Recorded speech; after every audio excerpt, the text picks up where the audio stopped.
Hello everyone. You are warmly welcome back to this edition of our Positive Word. It's an honor to see you again. I hope you're doing well. Thank you for joining me.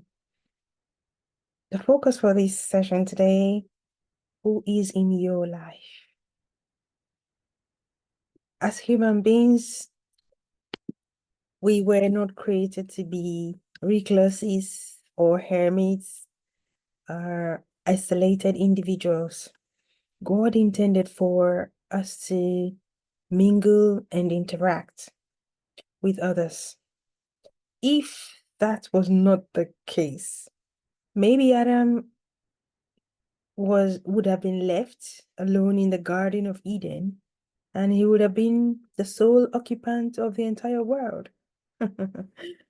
While I am really grateful for the love and generosity of our Heavenly Father for making us, the rest of us, I stop by to remind us that we must study who is in our lives. That there are over 8 billion people on the earth does not mean that I have to give them all access into my life. So I ask you today, who is in your life? Who has access into your life? In the book of Judges, chapter 7, as Gideon prepared to go to war against the Midianites, God had to step in to wield the size of his army.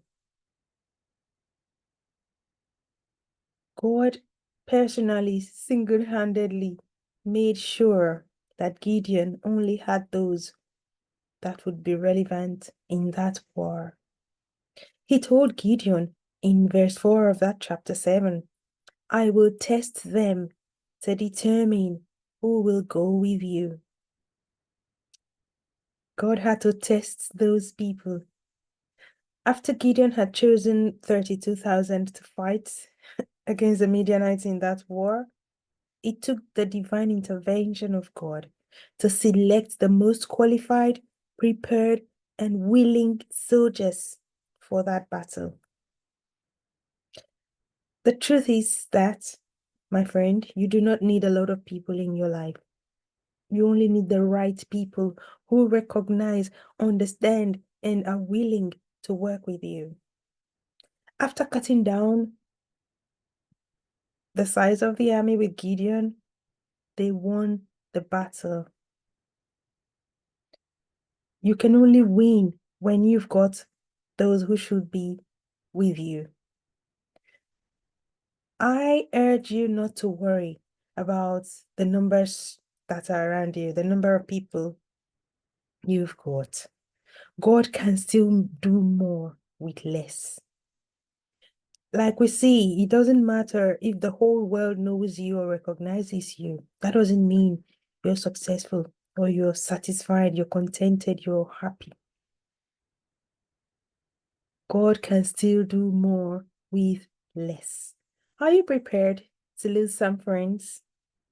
Where God is taking you, they cannot go. So you must be prepared to let them go so you can focus on your journey.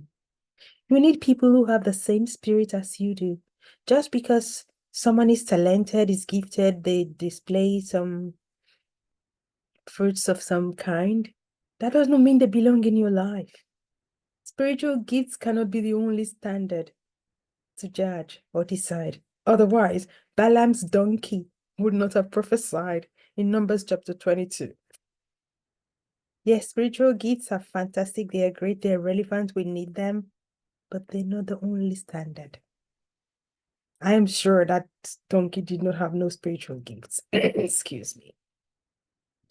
Some things you must look out for in those in your life is if that person has the right spirit. Will the person be honest with you, to tell you the truth, to call you out when they see that you're stepping out of line? If you gather people who can't can't caution you, who can warn you, who can't reprimand you around yourself, who can't criticize you. My dear, you're a failure already.